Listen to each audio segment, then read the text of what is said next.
Bonjour les amis.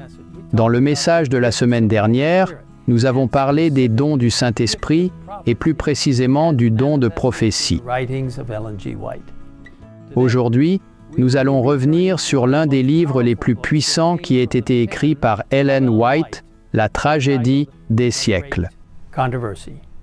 Connaissant l'importance vitale des messages qu'il contient, elle a écrit « Je suis plus désireuse de voir une large diffusion de ce livre que de tout autre, car dans la tragédie des siècles, le dernier message d'avertissement au monde est donné de manière plus distincte que dans aucun de mes autres livres. » Conscient de l'actualité de son message,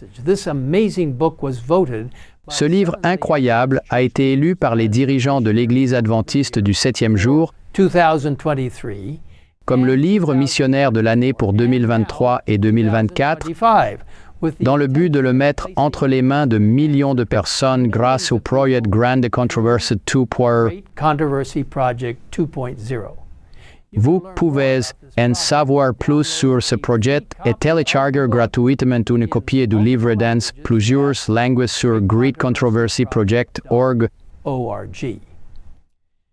Dans l'introduction très importante, l'auteur explique la nature de l'inspiration et dévoile comment la Bible a été écrite. Elle écrit « La Bible indique Dieu comme son auteur, pourtant elle a été écrite par des mains humaines. Les vérités révélées sont toutes données par inspiration de Dieu. Pourtant, elles sont exprimées dans les mots des hommes.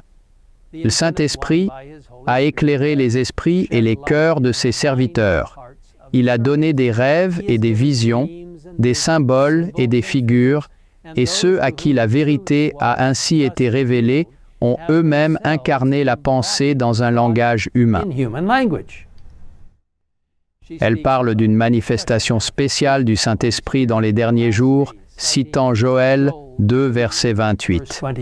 « Et il arrivera après cela que je répandrai mon esprit sur toute chair, vos fils et vos filles prophétiseront, vos vieillards auront des songes, vos jeunes gens verront des visions. » Et elle explique les connaissances qu'elle a acquises en écrivant le livre « La grande controverse ».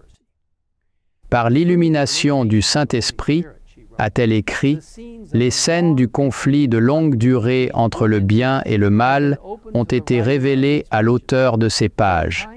De temps en temps, il m'a été permis d'apercevoir l'œuvre, à différentes époques, de la grande controverse entre Christ, le prince de la vie, l'auteur de notre salut, et Satan, le prince du mal, l'auteur du péché, le premier transgresseur de la sainte loi de Dieu. Alors, mes amis, comme vous pouvez le voir, ce n'est pas un livre ordinaire. Bien qu'écrit par des mains humaines, il a été inspiré et guidé par le Saint-Esprit.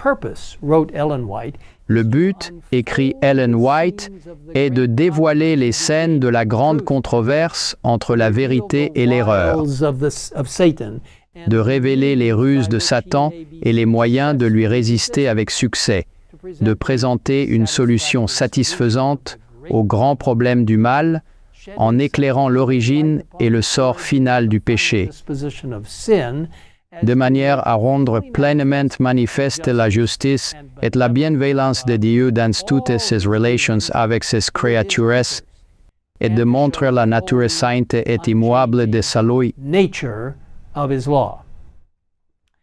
Maintenant, en l'an 2023, nous avons parcouru la première moitié du livre, commençant au chapitre 1 avec la destruction de Jérusalem, puis en remontant dans l'histoire, en notant la persécution des chrétiens dans les premiers siècles après le Christ, et suivant les traces de Martin Luther. Nous avons vu comment la réforme protestante s'est répandue à travers l'Europe, malgré l'opposition et la persécution. Nous avons lu avec horreur les atrocités qui ont eu lieu pendant la Révolution française et les résultats durables de cette terrible époque. Nous avons suivi les pèlerins alors qu'ils fuyaient l'Europe pour une terre où ils pourraient trouver la liberté de rendre un culte à Dieu comme ils le choisissaient. Nous avons vu comment Dieu a suscité un réformateur américain du nom de William Miller qui, grâce à une étude fidèle des Écritures, est parvenu à la conclusion que le retour du Christ était imminent. Bien que Miller ait été au départ un prédicateur réticent, Dieu l'a utilisé pour appelant les gens à approfondir l'étude des Écritures et à s'engager envers le retour prochain du Christ. Ensemble, nous avons ressenti la tristesse lorsque les premiers adventistes ont été affligés par la destruction de leur plus cher espoir du retour du Christ le 20 octobre 1844. Mais Dieu ne les a pas laissés sans espoir. Leur expérience a été décrite dans la vision de Jean enregistrée dans le chapitre 10 de l'Apocalypse, versets 9 à 10, où l'ange a instruit l'apôtre Jean de prendre le petit livre, c'est-à-dire les prophéties de Daniel, et de le manger, et il rendra ton ventre amer, indiquant la grande déception que les Millérites allaient vivre, mais il sera doux comme du miel dans ta bouche. Après cette déception, l'ange dit, « Tu dois prophétiser à nouveau sur de nombreux peuples, nations, langues et rois. » Au fur et à mesure que les premiers adventistes étudiaient davantage les Écritures, ils réalisèrent que le sanctuaire terrestre était une miniature du sanctuaire céleste.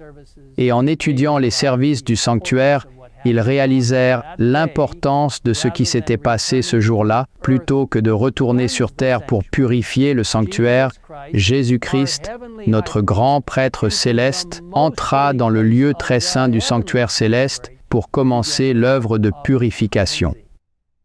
Et ceci, mes amis, est l'endroit où nous continuerons notre voyage à travers le livre incroyable, La Grande Controverse.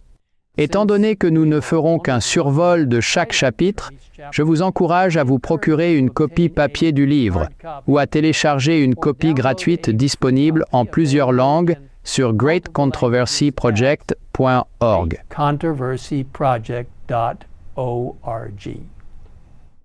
Vous voudrez peut-être aussi inviter un ami à vous rejoindre alors que nous parcourons ensemble ce livre opportun. Je suis sûr que Dieu nous bénira alors que nous continuons à étudier ce livre incroyable qu'il nous a donné par le don de la prophétie. Prions ensemble dès maintenant. Cher Seigneur, merci pour le don de prophétie que tu as donné à ton Église.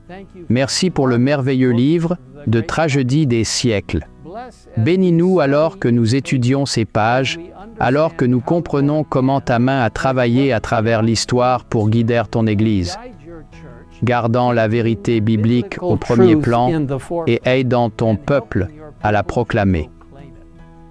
Maintenant, bénis-nous alors que nous comprenons pleinement notre rôle en ces derniers jours pour exalter Christ, sa justice, sa sainte parole et les trois anges. Les messages de l'Apocalypse 14 qui pointent vers Christ et sa justice.